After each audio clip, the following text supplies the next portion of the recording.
Hello, friends. Welcome to Experience Data Talk, a show featuring data science leaders and technologists from around the world. As you know, we've been discussing some very important topics on this podcast during these last few months as COVID-19 has impacted all of us.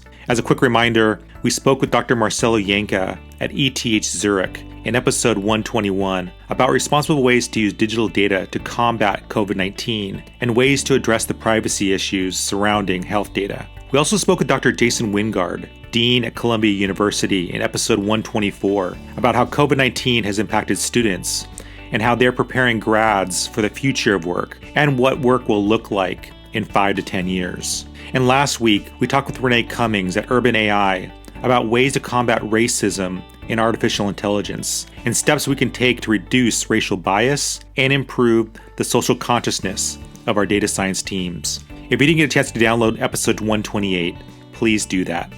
Today we're discussing another very important issue, and that's ways to understand and build empathy for our colleagues and loved ones who have autism or other mental health variances.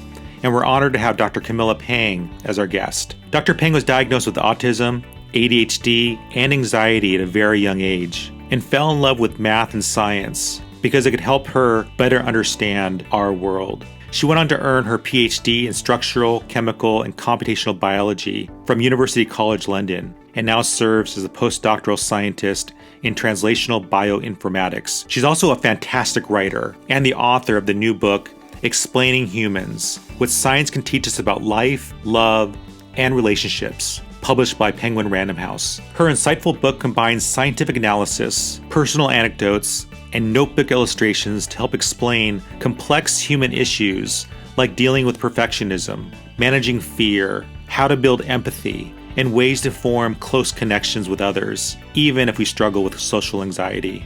Dr. Pang has that unique ability to take complex, very difficult topics and break them down into understandable bits. And she cleverly uses mathematics and scientific theory to help expand our understanding of human emotions and relationships. It's also a brilliant guide for all of us who want to gain more empathy and insights on ways to support those struggling with mental health variances, especially autism and ADHD. And it's also a helpful resource for any of us who struggle to cope with our own mental health issues. I found the book to be equally instructive and inspirational, and one of those books you want to reread and keep a pen on hand so you can underline and highlight the areas that are important to you. In today's show, we talk with Dr. Pang about ways to better understand and have empathy for our colleagues and loved ones who may have autism or ADHD. She talks about how the pandemic and our struggles with fears and anxiety right now can give us a feel for the anxiety and sensory overload that some people with autism and ADHD feel on a regular basis. She also provides us with strategic advice for how to formulate the right words when wanting to talk about very important topics like autism or even the Black Lives Matter movement. Later in the recording, we also talk about her chapter on connecting with others and how she uses a mathematical function, tan x, to describe the turbulent and magnetic relationship between George and Lenny, the two brothers featured in Steinbeck's Of Mice and Men. It's a brilliant way to use math to describe human relationships that will forever change the way you think about mathematical functions and how they can relate to human emotions. We had some audio recording issues, especially at the end, so I apologize for any parts of the podcast that are difficult to understand. Dr. Pang is awesome, and I found her insights to be fantastic. I hope to have her on the show in the future. Here's our conversation. Dr. Pang, thank you so much for being on Data Talk. Yeah, thank you for having me. So I wanted to start off by telling you that I'm a book geek, and I always like having books in my hand. When I was in college, I worked at a bookstore for 4 years. And so I fell in love with different types of books. And your book in particular, like when I got it in the mail, I just, first of all, loved the cover.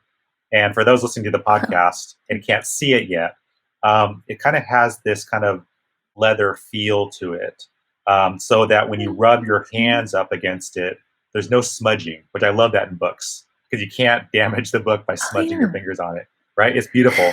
And then like the gold foil designs of like different like amoebas and different circles that kind of cover the front and back side is just gorgeous. And then just the typeface. And then also inside the book, you have a mixture of like the beautiful font that's used, but then also your drawings and the illustrations you have, like all throughout the book, just make the text come alive. And so I just want to comment on just the Oh, design good. of your book is just beautiful. Thank you so much. It's so kind. I feel like it's no, we to be honest, it was quite a hard thing to make the cover and to design it, and not me, but the people who were iterating, and there was multiple changes of strategy. And I think this one I fell in love with, but I didn't, like you say, when you have it in your hands, you're like, oh wow, it feels really nice. And so no, I completely agree with you. I know that feeling when you pick up a book and you're like, oh yeah, it feels really nice. So and I'm glad that you like my drawings as well. I think originally those drawings were going to be like from some, an illustrator, but they're like, oh, we can't copy it directly. And I was like, okay, I'll just do them. So it was actually really awesome that I was able to to do that also, because you usually get the art team to do it. And I'm glad that you say it make the text come alive. So yeah, I'm Yeah, and very happy with it, to be honest. it made it feel, because the way that you write, and I love how much empathy you use throughout your writing and being very transparent. I feel like it's part guidebook, part autobiography, and then your drawings make it almost like a personal journal. Yeah, no, definitely. I feel like it was a journal originally. I didn't really call it a journal. It was literally a pile of notes that I just referred to that weren't categorized, but I knew where each note lay with respect to one another. And when I was stuck, I used to pull it out and just read to myself and be like, okay, what does this mean? Okay, this theory. All right, I can model it via this. And so it was a notebook that wasn't really a notebook. And I think before I saw its utility to other people, I just made no effort to make it contextualize that. I'm really glad that you also said that you can have the empathy is obvious, because there's a lot of stigma around people with autism. I think especially women, where empathy is expected more, and then you're like, oh, you probably don't have it because you're autistic, and you're like, well, actually, I just have it in a different form. So thank you. I see empathy all throughout this book, the way that you Mm. describe your own feelings, trying to process things like we all do, like the struggles you have, the way that you talk about like trying to connect with people, how to have empathy. And by the way, like the chapters of this book, when I was looking at them, like you're talking about such complex, difficult human subjects, like perfectionism, dealing with fear, right? Not following the crowd, being okay and embracing kind of weirdness. Like I totally connected with those Oh, things. yeah. And these are things that are extremely complex to think about, and then to take an extra step, what you did to actually like write about it and to write about how to have empathy. I mean, these are like such Mm. deep, complex subjects. And I just love the way that you like took these on, and the way that you wrote about them, both as you're experiencing them and then also trying to help others in this process. Because I found a lot of help from reading this book. And I just Oh, loved reading your journey. And I think the way that you kind of express yourself like teaches me a lot about how I should be when it comes to these subjects. it's quite interesting actually that you say that, because they are quite complex subjects, but they're also very like fundamental. And so you're like, well, surely we should all know that, and surely there is a book on that. But actually, um, there wasn't. And even if some books kind of try to portray how to deal with fear, I didn't really connect with it on that level, because it was contextualized and you had to read between lines and words. And then so I had to try and make it I wouldn't say foolproof, but objective, and in a language that a lot of people can understand. So that's why I chose science, because to me, the science made humans human. And I could see it through that lens. And I think there is a certain amount of helpful reductionism that science can offer in being able to model such complex things and phenomena that humans have, and we deal with and we process all these information. But then when it comes down to it, what does it all mean? What are the rules that we can live by so that we can process fear? What does perfectionism actually mean? What does a tidy room mean? I don't know what that is. All I know is that I know what my room should look like to me. And I think as you get older, you get more confident in the subjective rules that actually there's not one answer. And so I think I try and highlight that in the book a bit more about, because I'm not one shape, that doesn't mean I'm the wrong shape. And that can be applied to everyone. Yeah. I just feel like your level of understanding, your EQ is so high. I have found that my empathy and compassion has grown as I've gotten older and experienced trauma and tragedy. Yeah. Those types of things have drawn me into becoming more compassionate and having more empathy. And for me, it's taken time and kind of experiencing those like darker moments. And you have like being so young and being able to talk about these very complex, very human things that, yeah, you're right. Like we all kind of are kind of dealing with and growing in. But I feel like you have a very high level, even like what you just said about the subjectivity of it all, and like, and also like realizing that there's so many contradictions and things that we kind of dwell in.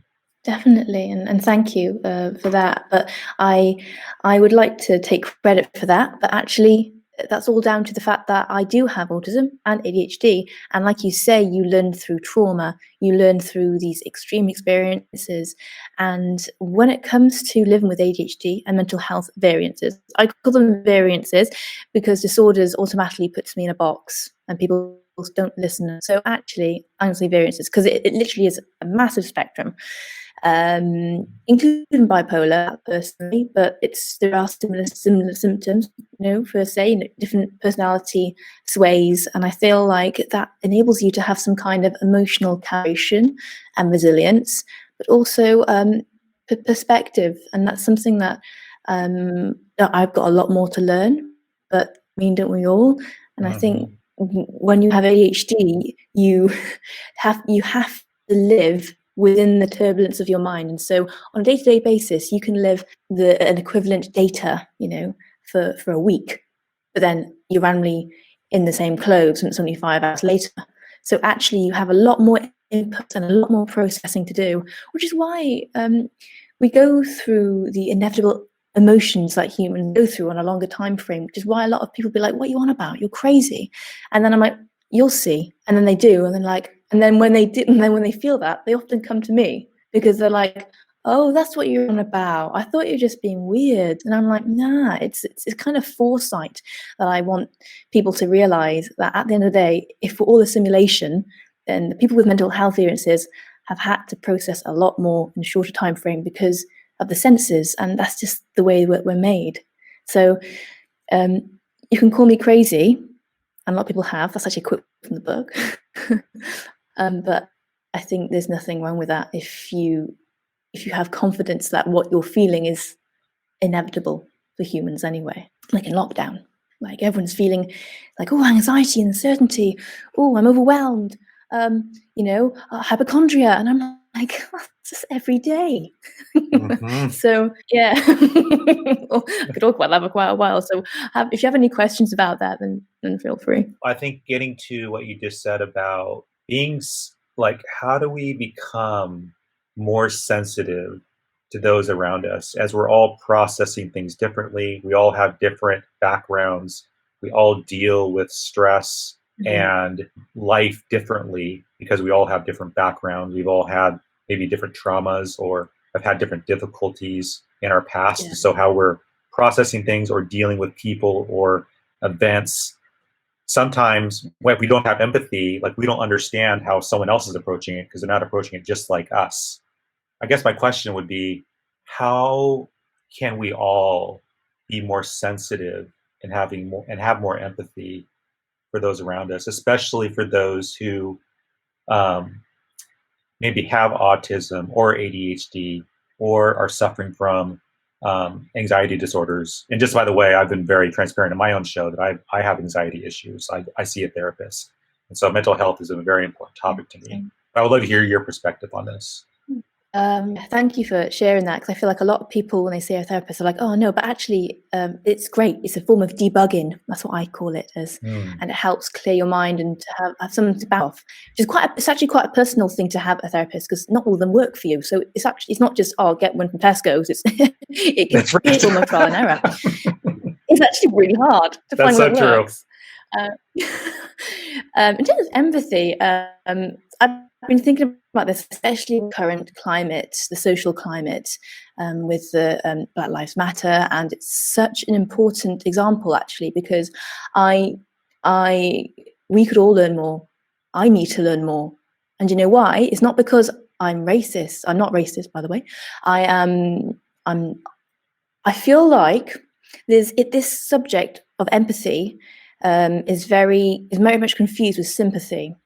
Because I can't directly empathize with someone who's Black, because I'm not Black, and I haven't had a culture and a heritage that's been oppressed for the best part of 400 years.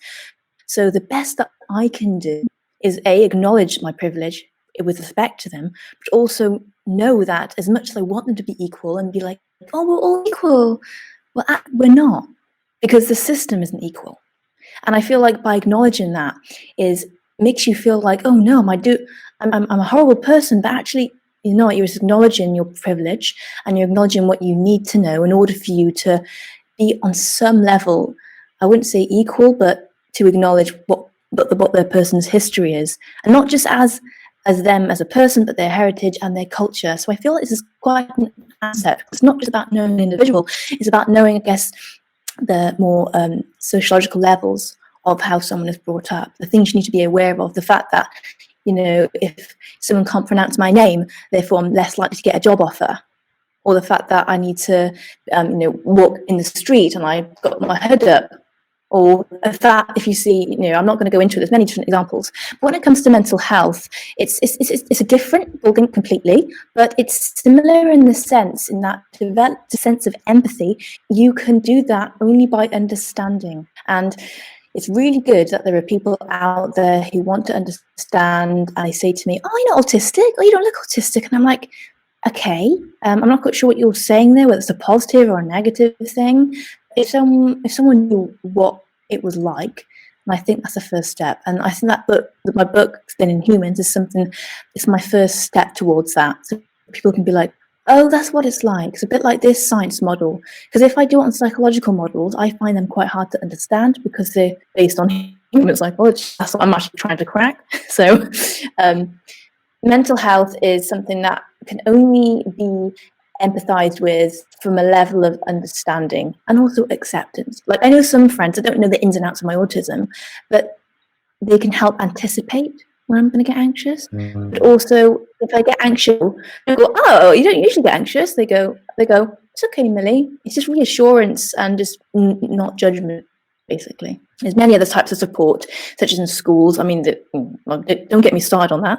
But I do feel like empathy is also comes from a place of inform. It's like Bayesian, like I mentioned in my chapter 8, was it, on how to have empathy. I use the example of the evolution and Bayes' theorem in order for you to visualize the conditionings that happen before an event to appreciate the significance of it. So I do that inadvertently, but through the language that I understand, which is maths. I love what you just said about getting educated. And that really is the first step, to begin to understand what people have gone through and to kind of get a little bit of a sense of what it feels like to be maybe in that community or to have those types of issues. And I think that your book is a tremendous gift, the way that you've expressed your life, processing through and struggling with trying to understand our world through the lens of ADHD, autism, and anxiety. And so I find your book just a beautiful guide. And like I said, all of your moments of introspection as you are sharing from your heart around your own experiences, like those are the areas where I totally connected. I was like, oh, this is beautiful. Like, you're kind of sharing how you are kind of going through these things. And that gives me a much better perspective when I'm talking with somebody who is maybe struggling with some of those things too. So yeah, you're totally right about that's the first step, is just getting educated and starting to get a sense of what does it feel like to be in that community. Yeah. Yeah. What's it feel like to be in that community? And sometimes it can be quite hard to express because everyone's got different experiences. And I feel that's probably, I wouldn't say one of the risks, but definitely some of the things you need to take into account.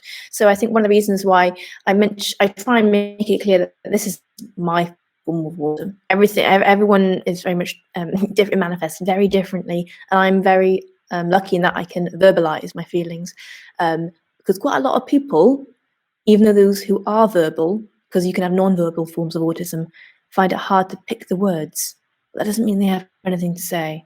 And I want to do this on behalf of those, to whatever symptoms they manifest.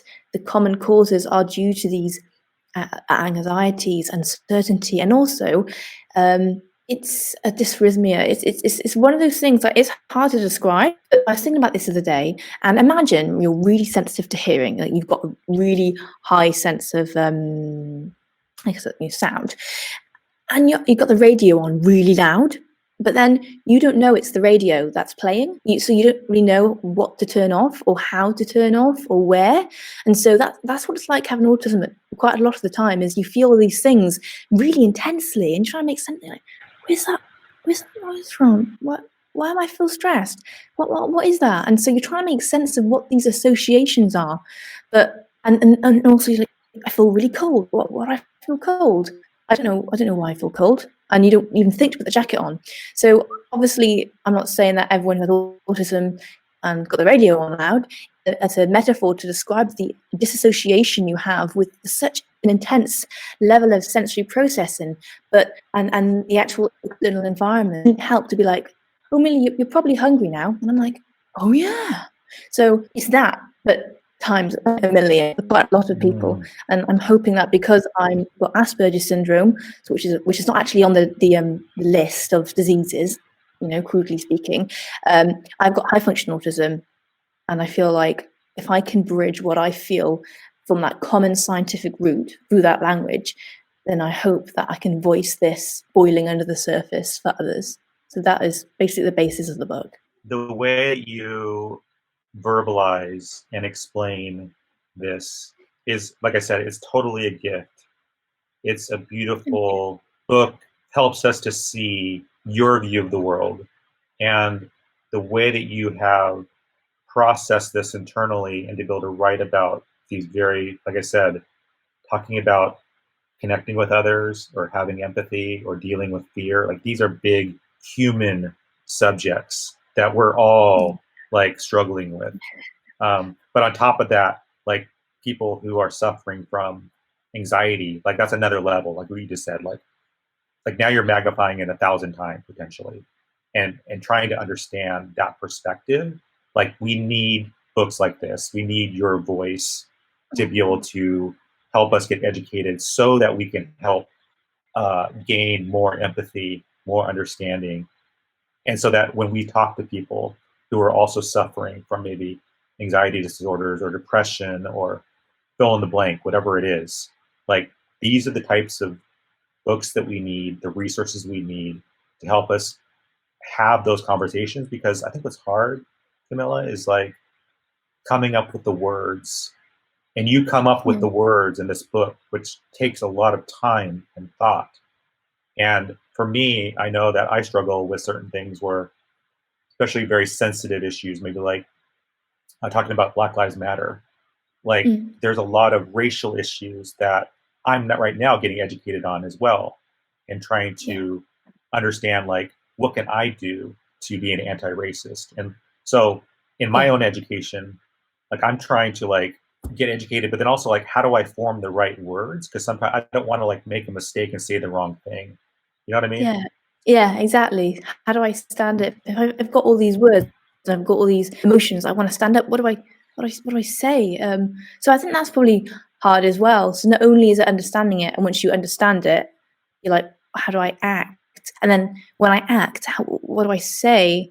And so I feel like there's going to be a lot of this happening. And I can actually recommend another book. I've actually posted it on my LinkedIn at the moment about informing people about this and how actually reading these books, unfortunately, they're branded under self-help.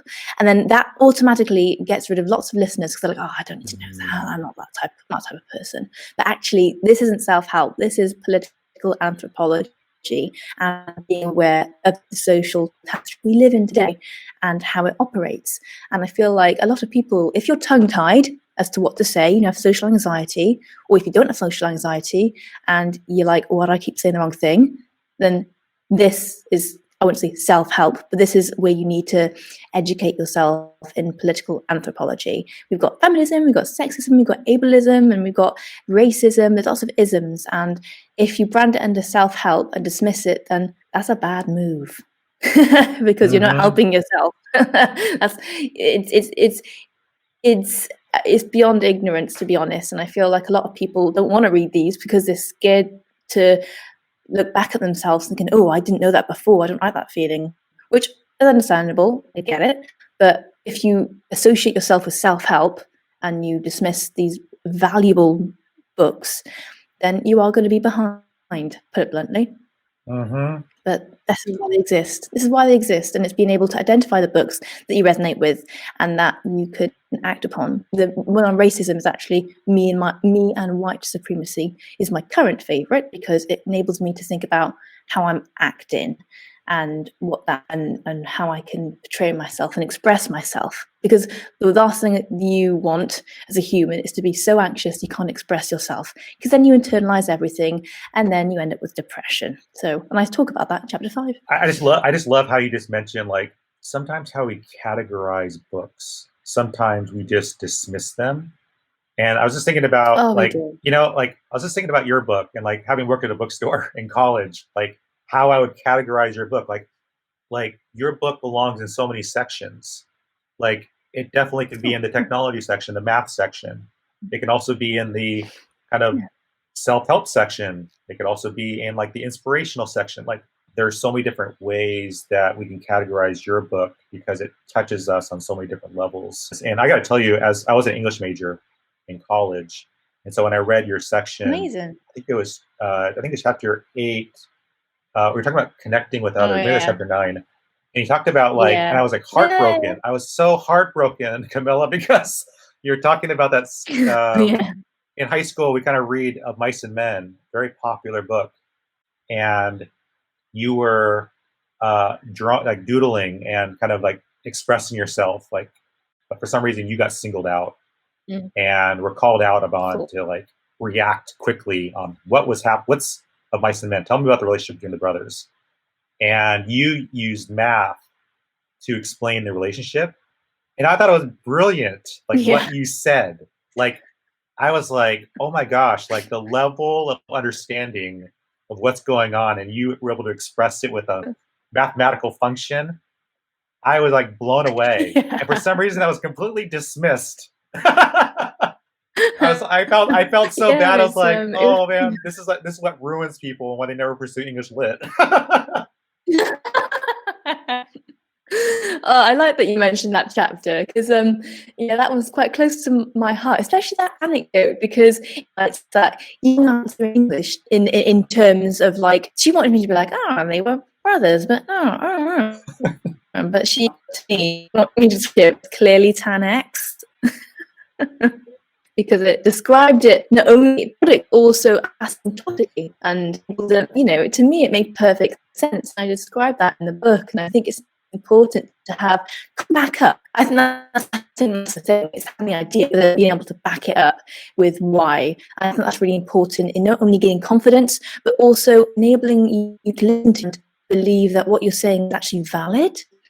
And for example, why did I pick 10x? I picked it because it had bits of control where both of them equally love and hate each other, and you've got these moments that are undefinable by any metric, that they're asymptotic because they're undefinable. And then suddenly after those moments you often kind of come down, and then you often have a row or something, and then you come up again. And this period, as I mentioned, for me, this is the brotherhood was magnetic, you can see that there is an element of a sigmoidal character. And from that, you're like, well, it's clearly not linear. And so to me, that made, and because she sent me out the class, I could have been imposter and be like, but I was like, well, so it's hard because express yourself, and if a form that people want, you can be. That's when imposter syndrome can develop. Well, from my experience, anyway. Totally. Bonds. I love that chapter, and I felt so bad for you. I was like, oh, I felt so bad you got dismissed, and I thought it was such a beautiful, like, perspective. And then, like, I don't know, just your level of intelligence to be able to bring in a math concept like that into a literature discussion is just fascinating to me. And I got to tell you, because I don't have that maths background. When I read that, I was like, huh, what? 10x? What are you talking about? And then I saw your illustration, which then, like, oh, I kind of see it. And I had to, like, read your writing about, like, the energy and time and, like, the conflict, and then, like, the moments of peace and the curve. And I was like, okay, I don't remember math, but I see what she's saying here. And then I had to go watch a YouTube video on 10x to kind of see, like, the math. And I was like, and then I reread your section again, and I was like, oh my gosh, like, I'm getting a little bit closer to understanding what she's saying, like the complexity of, like, this turmoil that happens, and then, like, that magnetism between the brother. Oh my gosh, on so many levels. Like, you should write a literature book because it's beautiful. Like, your literary theory is gorgeous. Thank you. Well, I feel like that's the ultimate compliment, isn't it? Because literature, in that classroom, I was described as a, quote, disgrace to literature, which was impressive considering I've never read. I feel like that's very inspiring, and thank you for saying that, because it's like, yeah, disgrace to what that can do. And so it's doing it your own way, and it's just making people realize why. And up until I wrote this book, I was disgraced in literature until I saw my point of view. And the fact that you actually actively went on YouTube and to get a 10x video, I mean, that means the world. And this is like an English major doing this, okay? So I'm like, it takes me a lot of work to, like, YouTube this, to watch a math video on 10x. And I'm like, I would fail high school math right now. Oh my gosh. Well, thank you. That's brilliant. So, Dr. Pang, before we go, I want to thank you so much for giving us the gift of this book. And for those listening to the podcast, make sure you go to Amazon, check this out. It's called Explaining Humans: What Science Can Teach Us About Life, Love, and Relationships. And this is chock full of talking about things that we all deal with in life.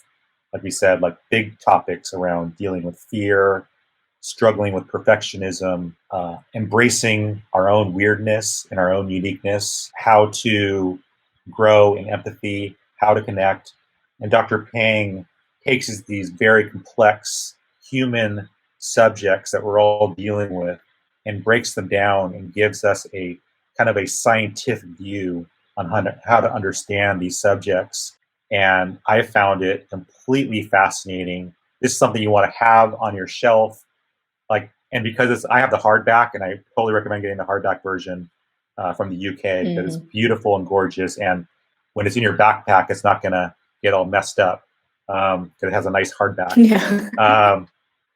And it's definitely one of those books that you want to have a pen handy and a highlighter so you can just circle and underline those sections that speak to you. It's definitely one of those books, and there's good margins to be able to jot down your notes. So, Dr. Pang, thank you so much. Thank you so much for this book and everything that's involved in this book. Your storytelling, like I said, like the way that you, like we were just talking about, even the example of how you expressed Of Mice and Men and explaining brotherhood and that relationship with math, like, was mind-blowing to me.